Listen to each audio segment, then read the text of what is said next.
राजकारण, आंदोलन, सत्ता आणि सूड या सगळ्यांच्या खेळात एखाद्या कार्यकर्त्याचं आयुष्य किती स्वस्थ ठरू शकतं हे बीड जिल्ह्यातल्या एका घटनेनं पुन्हा एकदा दाखवून दिले।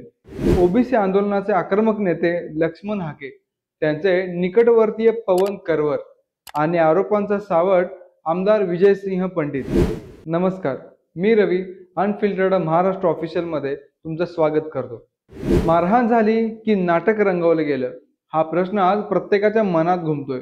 पण या मागे आहे एक राजकीय वादळ जे अजून मोठं होणार आहे। मित्रांनो, चला तर जाणून घेऊया बीडमधील पवन करवर प्रकरणाची खरी गोष्ट, घटना दर घटना आणि राजकारणाच्या गल्लीबोळातलं गूढ। बीड जिल्ह्यातील माजलगाव, रात्र जवळपास 8 वाजलेली।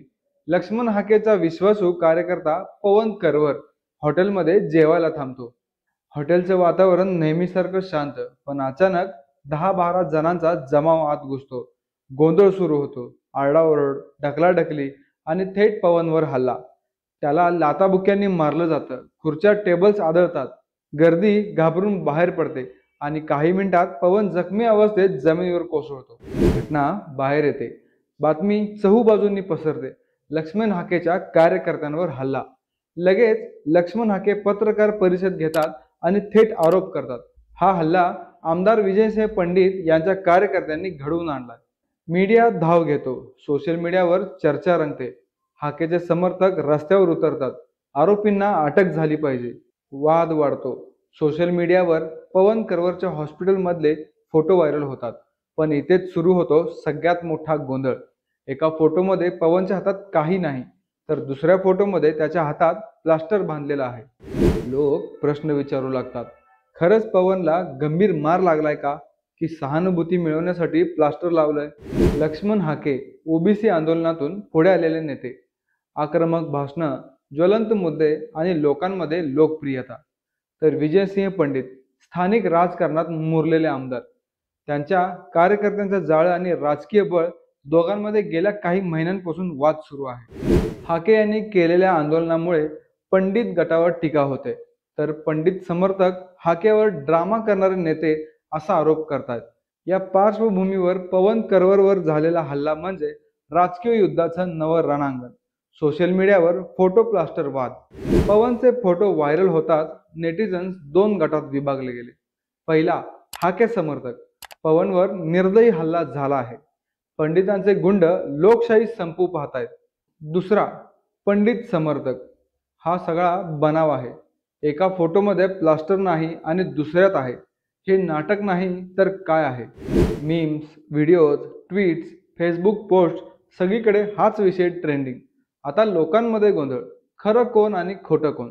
डॉक्टरांनी दिलेल्या रिपोर्टनुसार पवनला खरंच मार लागलाय, शरीरावर सूज आणि खरचटलेला आहे, हाताला मार बसल्यामुळे प्रिकॉशनरी प्लास्टर लावलं गेलं आहे। याचा अर्थ गंभीर फ्रॅक्चर नाही, पण हलक्या जखमा नक्की आहेत। म्हणजेच सत्य आणि अफवा यांच्यातला संघर्ष आणखी गडद होत जातो। पोलिसांनी या प्रकरणात गुन्हा दाखल केला आहे, पण अजूनपर्यंत आरोपींना अटक झालेली नाही। हाके गट सतत दबाव टाकतोय, पंडित गटावर कारवाई करा, तर पोलिसांचं उत्तर, आम्ही तपास सुरू केलाय, पुरावे जमवतोय। पण लोक विचारतात, आरोपी प्रभावशाली असल्याने पोलीस हात आकडता घेतायत का? या प्रश्नांनी परिस्थिती अजूनच तणावग्रस्त बनली आहे। काही लोक म्हणतात, हे राजकारण आहे, सत्तेसाठी काहीही केले जाते। काहींना खात्री आहे हाके याचा कार्यकर्ता खरंच निर्दयी हल्ल्याचा बळी ठरलाय, तर काही जण हसत म्हणतात, प्लास्टरची जादू, एका फोटोमध्ये गायब, दुसऱ्यात हजर। या सगळ्यांमुळे सामान्य माणूस गोंधळलेला आहे, सत्य काय आणि अफवा काय? तर मित्रांनो, बीडमधील पवन करवर प्रकरण हे केवळ एका कार्यकर्त्यावरचा हल्ला नाही, हा आहे राजकीय सोडाचा खेळ, सत्तेच्या लोभाचा पट आणि समाजाला गोंधळवणाऱ्या अफवांचं जाळं। पवन खरंच निर्दयी मारहाणीचा बळी ठरलाय का, की राजकीय सहानुभूतीसाठी हे नाटक रंगवलं गेलंय? याचं खरं उत्तर कदाचित फक्त वेळच देईल। पण एक गोष्ट निश्चित, या प्रकरणाने हाके विरुद्ध पंडित संघर्ष पेटला आहे आणि बीड जिल्ह्यात राजकारण आता आणखी तापणार आहे। तुमच्या मते सत्य काय आहे?